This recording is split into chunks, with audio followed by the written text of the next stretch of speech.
on reimagining careers for a longer life.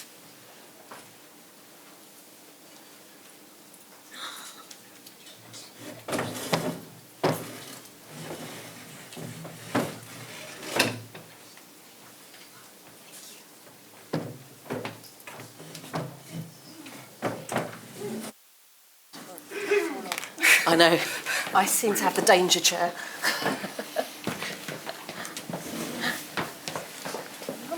To move along a bit. Yeah, thank you. Hi, I'm Emma Jacobs from the Financial Times, and we're talking about reimagining careers in a longer life, which is an issue that's become more important to me the older I get. And I just wanted to, if everybody introduce themselves and explain why they're here. Lyndsey. Perfect. Hi. Hi, everybody. I'm Lyndsey Simpson. I'm the founder and the CEO of 55 Redefined group of companies. We are age-enabling global organisations. So we're the leading provider of age intelligence around their workforce, but also provider of technology so that they can lean into the opportunities that comes with an ageing population rather than see it as a threat. Hi, I'm Octavius Black. I'm the co-founder and executive chair of MindGym. We're a psychology business that helps major companies organise their culture in order to improve performance. And I'm very delighted last year to have launched our well-working research paper on how organisations can play a critical role in having healthy, happy and productive workforces. And as of last week, I'm delighted to say I was appointed chair of the Jobs Foundation Employers Task Force. And our role there is to build an accreditation scheme for employers who do a great work in bringing people into work who wouldn't otherwise be there, particularly older generations. I'm Brent Hoberman. I'm here to learn, really. I'm an outsider. But what do? I do venture capital, so first-minute capital. So we invest in lots of startups, including some in related spaces to this. Founders Factory, Incubator and Accelerator, where we've run accelerators for people like Nesta, actually, into the aging economy. And Founders Forum, where we convene entrepreneurs and launch businesses to support them, and run accelerators for all sorts of things. So there is some areas there where we build communities of entrepreneurship, and that can also be for younger entrepreneurs normally, but could be for older entrepreneurs, which I think we'll get to. Yeah. So if we have a nice, easy question to answer first, how do you think we should think about careers over a longer lifespan, Lyndsey? So I am an ageaholic, actually, I would say. I'm obsessed with unlocking the potential of our older population, and particularly of how we age through work. And I believe that we have demonised work as a Western society and made out that work is bad and retirement is good. And actually, I think we need to unbreak that connection. We work with some of the world's largest corporations around the world, everyone from Amazon, Diageo, AXA, every industry. And what we find is none of them are longevity literate.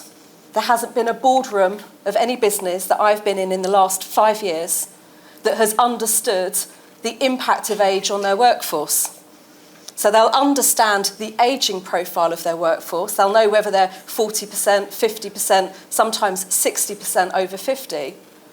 But they won't know what that means. They won't know that an over 50s employee in their business is 200% less likely to take a day off work sick than an under 30s employee. They won't know that 9 out of 10 colleagues over 50 are happy at work, whereas only 3 out of 10 colleagues in work under 30 are happy.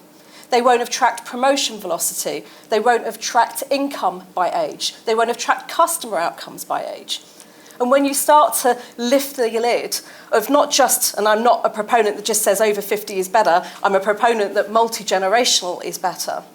But you see that we bring things of different age at every stage of our life. And once we start to see the data is what unlocks organisations. And when we unlock those organisations, then they have an incentive to create good work into people's 60s, 70s and beyond. And if I just call out one company or 2 companies in the UK, for example, so AXA in the UK, their workforce are now aged 17 to 84 and elongating in both directions. And Veolia, water treatment, waste management works, they have half of their workforce are over 50, but the golden 1% are now over 75. and thriving. And so there are ways of doing it, but there is a minority that need to drag the majority with them. Octavius, what do you think? So I totally agree with Lyndsey. The pathologizing of work has done enormous harm to our understanding of what leads for a happy and healthy life. We talk about work-life balance as if the two are opposing the other. The demon of work is only replaced by the joy of life afterwards. This is a completely misreading of the situation. We suggest retirement is something to look forward to and a joyful outcome, when it's often the first stage since we were a child that we lose routine, we lose purpose, we lose social connection, we lose our sense of being relevant. And therefore we should be wary of retirement in its traditional sense rather than embracing of it. And so I think there's an enormous opportunity to redefine work through the stages. One of the challenges we have is that we associate growing in our career with earning more money. So we think that as we get older, we get promoted, we become more senior, and we should earn more as a result. What the research shows is that peak earnings are between the age of 40 and 50. So if we're going to carry on working to 75 or longer, we need to associate differently what our financial expectations should be. Now, the way the market tries to solve this now is it removes people from the official workplace. They become consultants. And they say, I earn £1,000 a day as a consultant, I'm very valuable. But they end up doing 3 days' work for the 1 day they earn. So they end up paying their market rate. Now, this is not a sustainable model. We can't have the older populations relying entirely on being consultants or non-executive directors if they're at that peak age. We need to create an environment where it's quite normal for us to understand that after a certain stage, we may be paid less. We may be going to more junior, as they were traditionally called, roles. But otherwise, we get people who don't get the chance to have a job because they're told you're overqualified. You've been a CFO, you'll never want to do this. Whereas actually you might well want to do this, just on a more flexible arrangement and on a more discrete arrangement. So I think the idea that you should stop having a routine, a structure, a purpose, a sense of mission, which you have from the age of 5 to the age of 50 to 60 something, and then suddenly it goes, this is a good thing, misunderstands the psychology of work. And therefore psychology, rather than being a cause of ill health, is often a cure. Great. Well, I'm certainly one who doesn't believe famously in work-life balance, and I agree with the panelists that that's totally a sort of cultural thing that we need to help people find work they love, and then it becomes something they enjoy. As for sort of elderly, I guess I'm representing the tech industry, and there we are ageist, and I am guilty of that myself a bit. I sort of think. I use my own example, said I was never a better CEO than when I had kids who were too young and I could throw 7 days a week at a business and whatever. However, I think as I enter the older cohort, I think one has to say yes, you can adapt and you can still add value. And I think, but the biggest thing for me in this world where skills are changing so fast is to help the people over 50s keep abreast of new technology. So I love the sort of reverse mentoring type things. I love all the platforms where you can really reskill quickly. There's a small company we've invested in called getsetup.io. It's an American company where the elderly, it works with AARP and people like that, where actually it's not the young teaching the elderly this time. It's the elderly, it's a platform where the elderly teach the elderly. So they feel more familiar about these new technologies and these new skills. So I think more things like that where we can be comfortable that when we're talking to people over 50s that they understand and that they are enhanced by, let's face it, AI, because actually what I don't want to do is have employees who don't get AI because they'll be so much less productive than everyone else. So if that's an elderly employee, then they are much less valuable. But if we can make them use those tools just as much as the younger generation, then they can be, with their wisdom, they can be even more productive. So is AI a cure for ageism, or how will it help the older workforce or hinder them? Well, I think AI is curiosity for me in work. So it's curiosity and skills, yes. So in other words, if you stay curious, AI after all now, it's knowing what questions to ask. It's Sam Altman who said that, not me. It's really, if you think about prompting, it's just, can you ask the right questions and do you know the right tools? And then it's, can you reskill yourself? Now we can package that up much more cost effectively and simply with AI to reskill people. So yes, I think it can make, and it also, helps people more work from anywhere. If the argument, and I hate remote work, but I get it when you're older, if the argument is you want to work from anywhere a bit more, AI is also a very good tool to do that. So I think, yes, it can make the elderly more productive.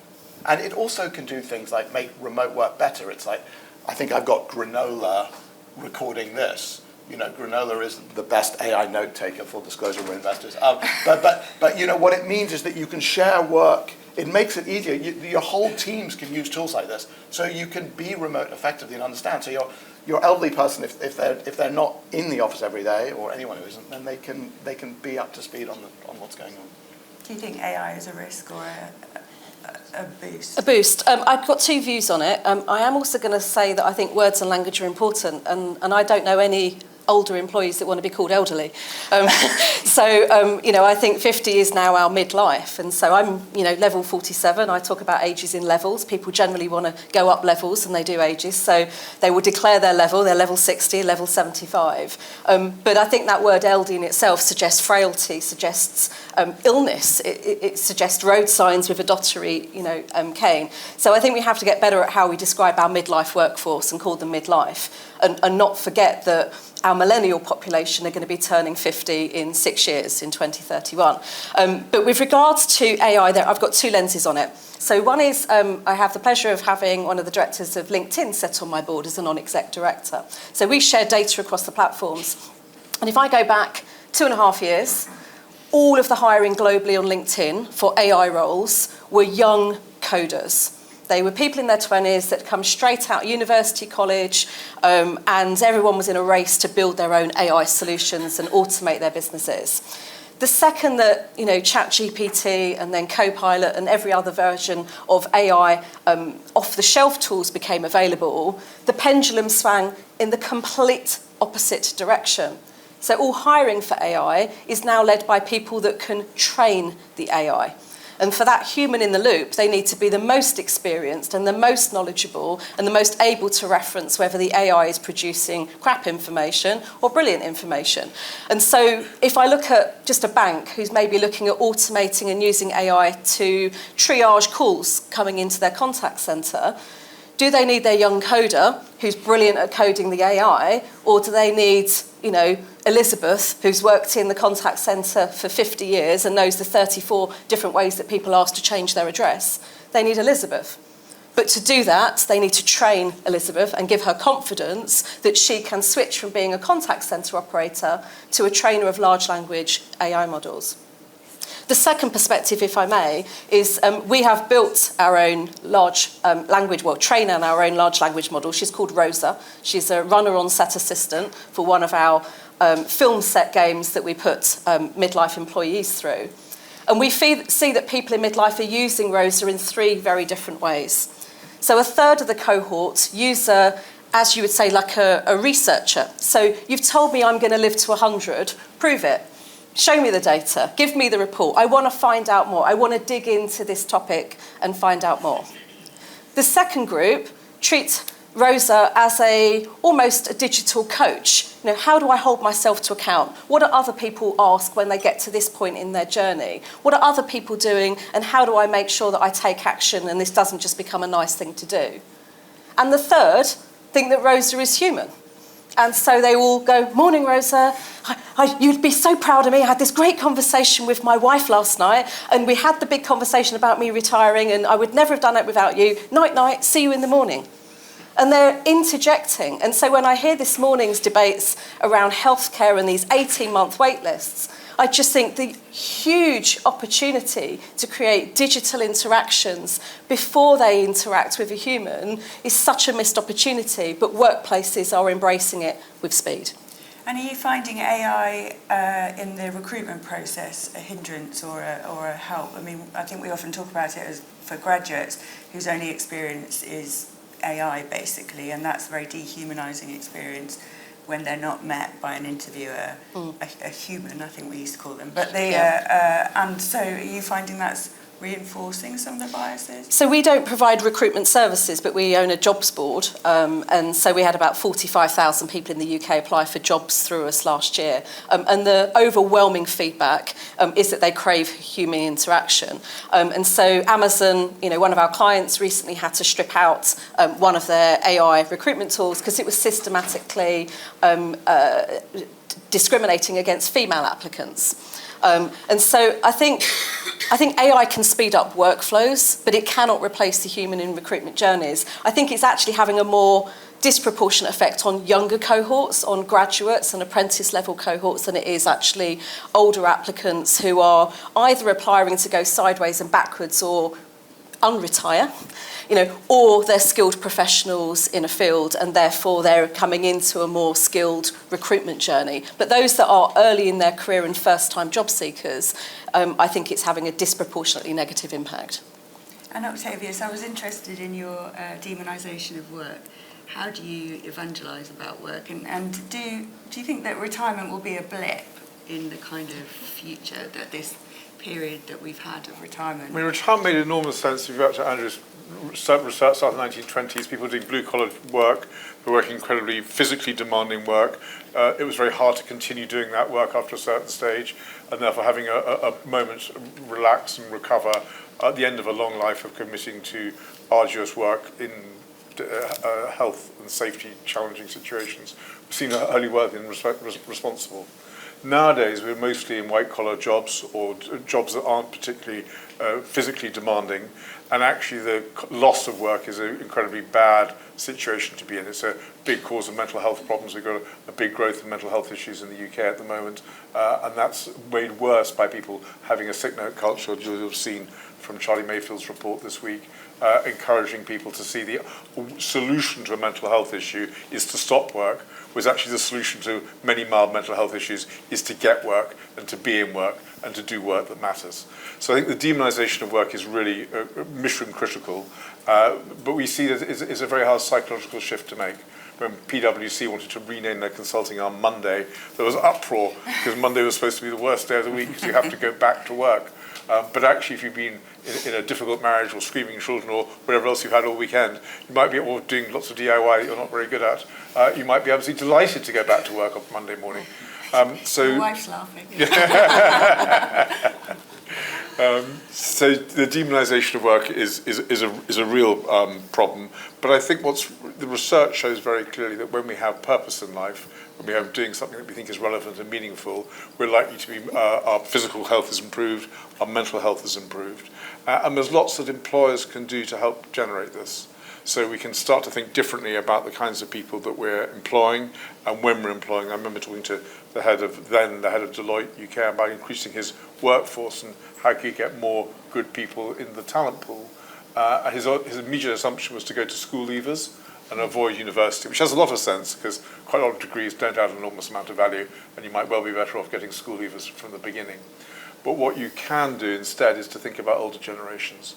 And where I think AI becomes particularly helpful, and we've got the world's most predictive psychometric for anticipating leadership success. So rather than going for CV points or for whether you went to a Russell Group university, we can actually pick out the personality traits and the competencies and the types of motivation that are most likely to lead you to be successful in a future role. So that removes a lot of the biases that might be in there. Did you go to such and such a place? What kind of degree did you get? What A-levels did you get? And it makes you much more likely to hire people who are going to be more successful, who might be of any age background. So I think there's an enormous scope for technology, data, AI to remove some of these barriers, but we have to remove the psychological break on assuming we should keep earning more money. And I'll just share one little psychology experiment to illustrate this. They got a group of people to sort Gary Larson cartoons. Some of you remember Gary Larson, these are quite funny cartoons. You had to sort them by theme. And one group was asked just to sort them by theme. And the other group was asked to sort them by theme and got $1 for each pile they completed. And so the interesting question was which group went for longer and enjoyed it more. And the group that wasn't paid enjoyed the task more and kept at it longer, than the group that was paid. So paying people actually demotivated them and made them enjoy an enjoyable task less. So when I talk about the pathology of work being a bad thing, that's a really good example of exactly the same activity being seen as worse because I'm being paid to do it. So we should not pay older people. Not at all, but we should redefine what work is about. And what that allows is to have be paid less. Because my identity is all about how much I'm paid, then it's going to be an impossible scenario to keep people working to 75 when employers see their maximum values of 40 to 50.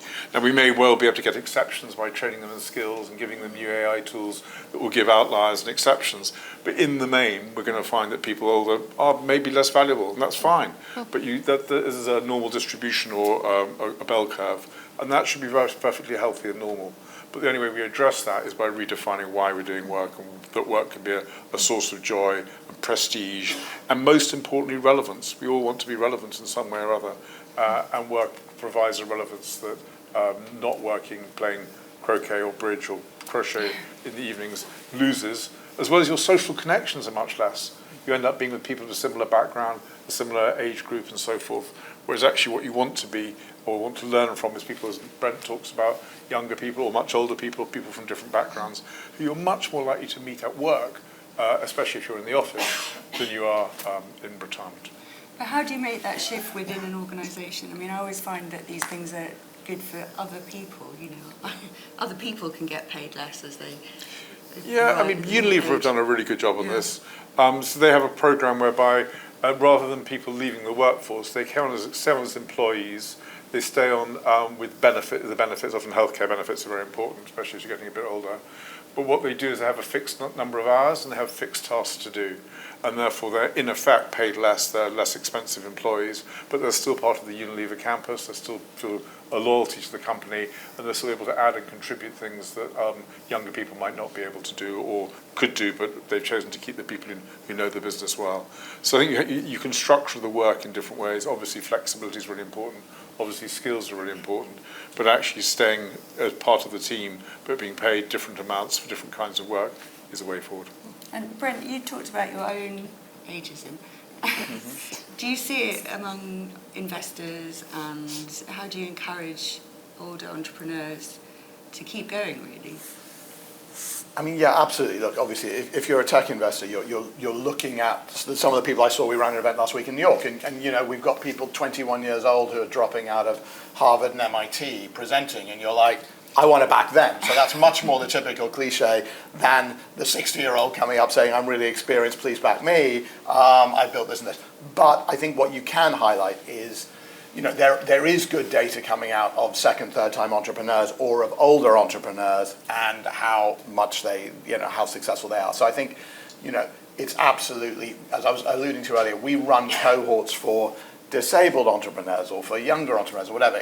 You could easily see companies like us or Nesta or others running cohorts for over 50 entrepreneurs and shining a light and saying, here are people who are doing really well and the success. So if you shine a light on the successful entrepreneurs older, and I do think as an investor, what I'd love to see is what Octavius was alluding to, is those diverse teams where you've got the 60-year-old with the 20-year-old, you know, and that I can believe is going to be really powerful. But I think it's also going into sort of how can you break down understanding people's skills better. So it is, actually, we've mentioned LinkedIn, you know, micro-credentialing. Reid Hoffman used to talk a lot about micro-credentialing. It's like, what is that? What are those micro skills and, you know, the badges that show what those are? LinkedIn's good at that. I also think elderly people, I'm a huge advocate of something like LinkedIn, but I bet the over 50s are less good at it. You know, they're not on it. So only 16% of over 50s are on LinkedIn, and most of them in central London. Seems to be full of them. Yeah, it's your central London. You go to Newcastle, Sunderland, it's less than 8%. Yeah, so I think getting those people onto those platforms where they're visible, so making them visible because it's important. And then I think companies like Beamery, another unicorn British startup, that work out where talent is, what are the actual skills within companies and corporations and talent. So expanding those out further so that you can, and again, it's a combination of those talent skills, micro-credentialing, platforms like LinkedIn, where I can say, okay, I need somebody who understands how to do exactly this, and then you really will be, I don't care about the age, it's, I need this skill, Can they do it? It doesn't matter what age. But I think there's also a marketing thing of that I'm sure we've been alluding to a lot today. It's like when you're now in your 50s, 60s, and 70s, you can be a lot sharper than the traditional, than what we think about. In New York, I met a former mentor of mine, a former board member of mine. She's 84 years old, and she is brilliant at mentoring. She's running around my event, mentoring all these entrepreneurs. One of the UK's, I probably won't say which, but a UK company worth $8 billion, the founder, the AI founder, had dinner with her on Thursday night in New York because she's adding huge value to him with that breadth of wisdom and contacts and all of that. So those sort of pairings are super powerful, and we need to have more platforms that enable them. So should we set up older worker employee resource groups? I mean, I have seen a few. I think they call them experienced employee resource groups rather than older.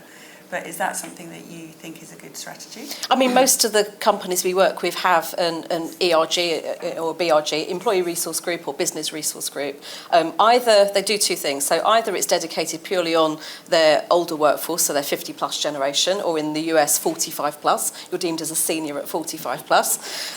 Bit of a scare. Or their generations. So their entire intent is to bring their youngest and their oldest cohorts together to see how do we support 5 generations working alongside each other with different communication preferences, different styles of working, different motivators. And so I think the ERGs are hugely powerful, actually. They become a problem if they're not supported by HR, because they then become like a mini trade union of what's not right around here.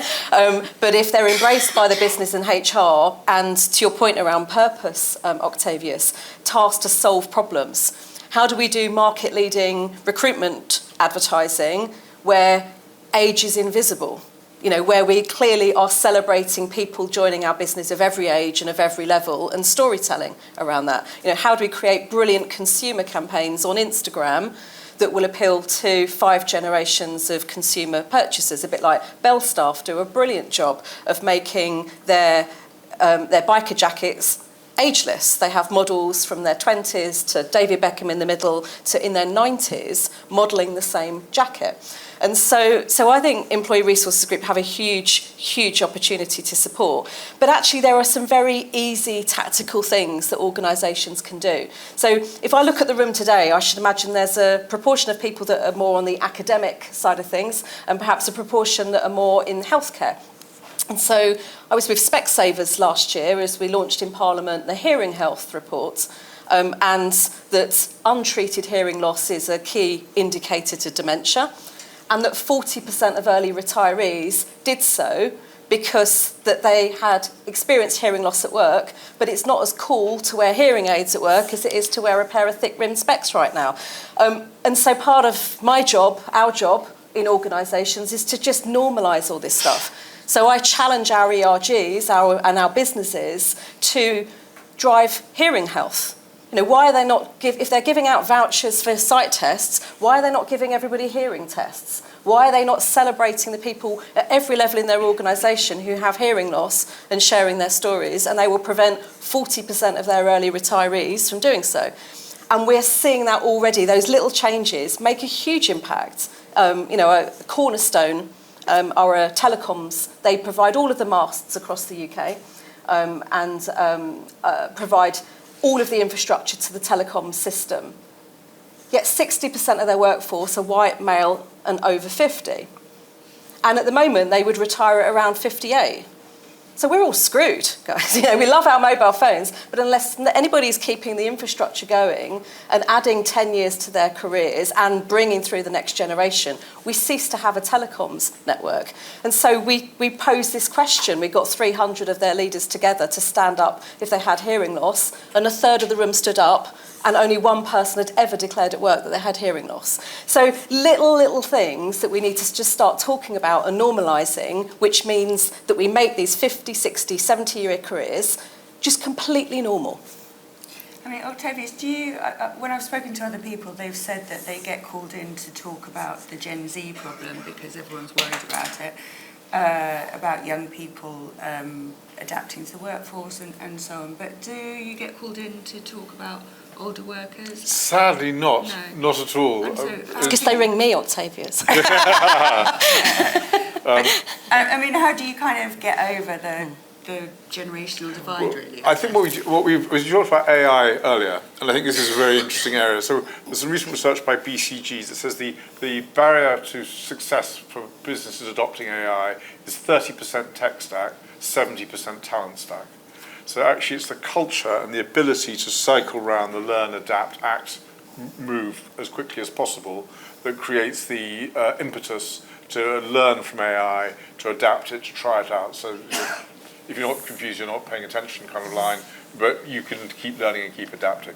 So what we're doing is helping organizations create what we call AI agility, which is how do you 10x the speed at which you make decisions, how do you remove barriers to decision making like overdone collaboration or fear of failure. And that's where wise people who've been in the business for quite a long time can actually make quite strong decisions, use their judgment in order to accelerate things, can work out what's going wrong in the organizational system that's slowing things down and speed things up. So what we do quite a lot of is help improve organizations' focus on judgment. So how can we find ways of improving judgment amongst people, avoiding heuristics, shortcuts in psychology, the way your brain works that make you make wrong calls, but also how do we accelerate the use of people's judgment as a value to be generated and to be adopted. And that, of course, leads to more experienced people who've got honing their judgment off years of having done the job. But aren't more experienced people, don't they have a lower tolerance for failure? So are they more worried about failure? The science suggests that they may be, but not emphatically. But that's a part of the reskilling. So what is it that they fear of failure for? They fear of failure of losing their job. For example, BBC Today, fear of failure, made a couple of errors, and now it's all kibosh. But what we can see is that older people, if they're not fearing that risk of losing their job because they've got flexible employment, because we've got part-time, because we've got all sorts of things, and they're brought in for the purpose of the task is to move things faster, to try and make things work more, accelerate that journey, then they'd be more inclined to do it. So you can combine judgment with removing fear of failure, which tends to be an organisational barrier rather than an age barrier. Yeah. It's a great point you make, though, Brent, because so fear of failure is something that comes out a lot in organisations, and particularly when they're hiring people of every age. So one of the ways you break this disconnect between age equals senior equals more paid is by hiring people at every age and at every level and every salary band, rather than hiring young, training them, and then it's only those long service employees that can, stay for the long term that make the senior grades. But when we look at that as an induction challenge, what we see is that older cohorts of new joiners typically have a higher fear of failure of looking stupid. So if I go back to that contact centre analogy, if I look at, and we have a contact centre epidemic of turnover. So most of the organisations in the UK and Western Europe that have contact centre operations are seeing on average a 30 to 50% turnover in staff every 12 months. So if you hire an over 50, they will take longer to train. They will not just hit the phones and wing it, because they're like, I'm going to look an idiot. I don't want to talk to a customer until I know how to navigate the system. I want to know why this is done like this and how it works before you expose me to a threatening conversation where I look foolish. But you don't then have to teach them telephone skills, empathy, listening, engagement, and how to support a customer at the end of the phone. So what we see is that you'll hire a mixed age group cohort and you have to spend twice the amount of time with your younger cohorts teaching them human skills, how to get across empathy through a phone call, how to listen actively, how to engage on the telephone, how to manage conflict on a telephone, and a fraction of the time on the technology, because I don't care. If I get it wrong, I'll just put my hand up and get my line manager to intervene, and I don't feel the concern. Whereas our older cohorts, you spend a fraction of the time on the human side, and you need to invest a little bit more on giving them confidence around the technology and the risk of embarrassment. Do you see any difference between men and women in kind of older cohorts?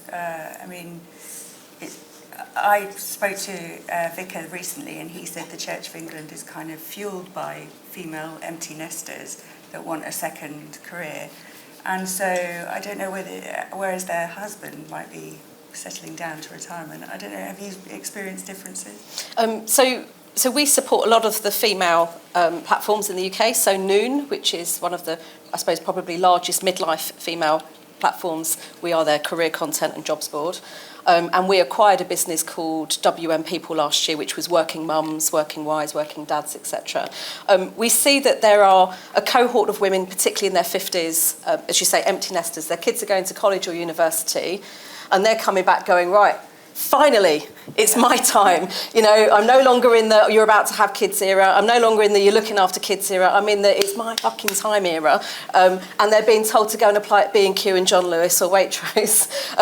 And no one's taking a 25, 30-year view, going somebody in their early 50s can retrain to be anything. Why can't they be a financial advisor? Why can't they be the next data scientist? Why can't they be joining you as a graduate apprentice in your social media cohort in an advertising business and have desires to be an account director and leading key accounts? So what we see is there's a huge desire, but they need employers to specifically say, we're talking to you. We're talking to you. And so a brilliant example who've done this well is Sky. So I had my Wi-Fi went down in London a few weeks ago, and this fabulous woman came to my flat. She regretted, I think, the 4 flights of stairs as she's lugging, her kit and a caboodle to redo all the engineering in the flat. And she was clearly in her mid to late 50s. So I said to her, so if you don't mind me asking, how long have you been an engineer with Sky? And she said, about 3 years. I said, did you do an engineering degree? Did you start off in this field? And she laughed her head off and she said, I was a waitress at Harvester, and then I stopped work for 20 years, and then I saw an advert on Facebook that said, do I have a driving licence? Am I happy to go into people's homes? Am I interested in training and learning a new profession? Tick, tick, tick. It had a woman like me in the image. I applied, and now I've got my van, I've got my kit, and I'm here until I drop. I never, ever want to stop being an engineer for Sky. And so there are just ways of calling out audiences and inviting them to be relevant to them. Have you seen anything to the men ones? What I love about your story, yes, we absolutely do. People, the 5 drivers of well-being at work. One is purpose, which we talked about quite a lot, and again, really strong correlates with purpose and mental health conditions and physical health conditions. One is belonging, which is social connection, which I imagine is part of going out to people's homes and meeting customers, but it's also with colleagues at work and seeing people who are different from me. A third one is autonomy. This is really important. So in countless studies across multiple cultures, in multiple professions, they found there's one group of working people who are more positive about work, who are happy with their work-life balance, Deborah used that phrase again, and who earn less money. And they're the self-employed because they have autonomy. So there's something organisations can do to create a sense of autonomy. The next one is competence. I feel able to do what is asked of me. So that's where the reskilling comes in, and the help and support, having enough resources, expectations of timelines and so forth, in order to be able to feel that I don't quite know how to do it, but there's a way I can do this somehow or other. And the 5th one is certainty. And the more we are not having unpleasant surprises at work, the happier and healthier we're likely to be. So we're talking about older generations only, but Andrew talked about all generations in the telescope, and I think that these 5 drivers apply at all stages. And we have a massive problem in this country of people of younger ages not working because of health conditions and the needs and so on and so forth. And actually employers can play a massive role there as well. So I think across the world of work, there's an awful lot employers can do to create these 5 conditions that make people feel more positive about work, that create long-term health conditions, and they apply equally across men and women. Interestingly, one of the things that helps people stay in work the longest, but equally helps our youngest cohorts that are joining work right now, is around creating fractional, more flexible work. So I make no secret of the fact that I want to retire the term retirement. I'm very vocal about that topic. But I don't believe that you should just work until you drop, or you should work doing bad work or things you don't enjoy. So I believe there's 10, 15-year glide paths where we work less and live more. And we adjust the type of work that we do to become more purposeful. Interestingly, where we then work with companies that have an older proportion of older workers that are desperately trying to keep them, the Schneider Electrics of the world, where all of our power is powered by an older workforce. When they introduce fractional and flexible work, they get more applications from younger cohorts. So people that are just entering the workforce now are not wanting full-time work for a single employer. I want to work 3 days a week for you and learn that, and I want to do my hairdressing side hustle on here and my little thing selling trainers on Instagram over here. And so they have a different design that's more, I suppose, autonomous, more, plural in nature, where I'm going to do a variety of careers, and therefore I'm going to gravitate to the employers that aren't going to put me on a 2-year graduate programme of a fixed nature, but the companies that say, well, you can work 3 days a week, we'll train you, but what you do in the other 2 days a week, you're on your own. So, yeah, what you do for your oldest and your youngest actually brings people together and improves your talent flow.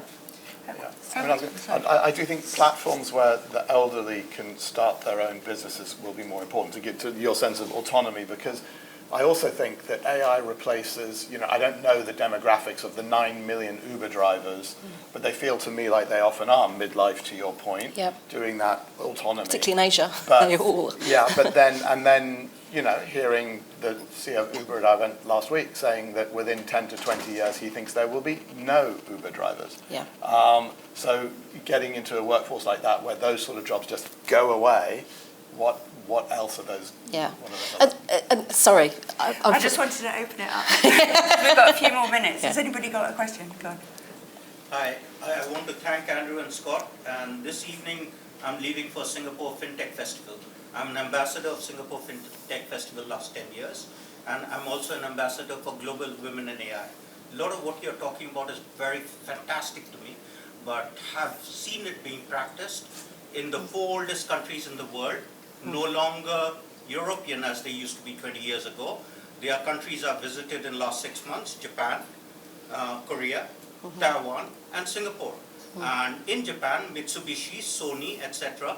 are employing older workers, much older than me, in the mid-60s, early 70s, part-time, part-year, part-week, something I advocated in 2000. So it's happening in other parts of the world. Andrew knows about it, and I've also populated his book, but the practices in those countries are something we could learn from. Totally agree. Is it something you want to pick up on? I totally agree with you. The UK and the West is far behind on this. And fintech is not AI. The speech I'm giving in Singapore FinTech Festival on the Catalyst stage, last year I talked about fintech and sustainability, is called An Efficient, Equal Entrepreneurial World Needs Fintech. Why? I do insurance, pensions, and those kind of things. But most of all, as a gender advocate, I talk about why we can't bring in more women into the workforce and create more growth. And has anyone got a question? Hi, my name's Stephanie. Actually, a very similar theme. So Japan, I used to live in Japan and have family there. There is no national retirement age there. So you can work any time. I went there last April. The guy rowing my boat was 92, fit as a fiddle. How can we encourage more employers and society as a whole in this country to not be ageist? And particularly to Brent, sorry to single you out, but technology is obviously one of the biggest accelerators to society in the UK. And if we could embrace older people, coupled with that, we're potentially unlocking a huge amount of productivity. So what can we do as employers or as tech leaders or as a society really help do this? Because it is happening in other countries. And just one thing about Uber. So I used to work at Uber. Most of them are immigrants. Most of them are over 50. Most of them are men. In China, we now have a lot of autonomous vehicles. They still require a driver to sit behind there, so they're just not touching the wheel. So they're not going to completely have no jobs. Not for long. We don't know, but obviously it is something that it is to think about. But yeah, hopefully there's other roles for them as well. Yeah, so just shall I take a bit of that? So, yes, thank you. How do we make the elderly more employable in tech? I think it's to what I was trying to say clumsily, is that we make their skills more transparent. And I think AI enables them to be reskilled faster. So that's the benefit of AI. And platforms like LinkedIn enable those skills to be showcased more evidently. So I think it's a combination of those things that will work well. Just a couple of things, the things that government can do as well. I think that Andrew talked about triple lock pensions and the cost of that. And the triple lock is very expensive, but what if we replaced it with an income tax benefit for people who work beyond a certain age? So you actually encourage employees to go to work, they get an income tax benefit at the age of whatever the state pension is, and you remove the triple lock. I also think there's something about the Employment Equalities Act and how we look at that, and there's treatment of ageism.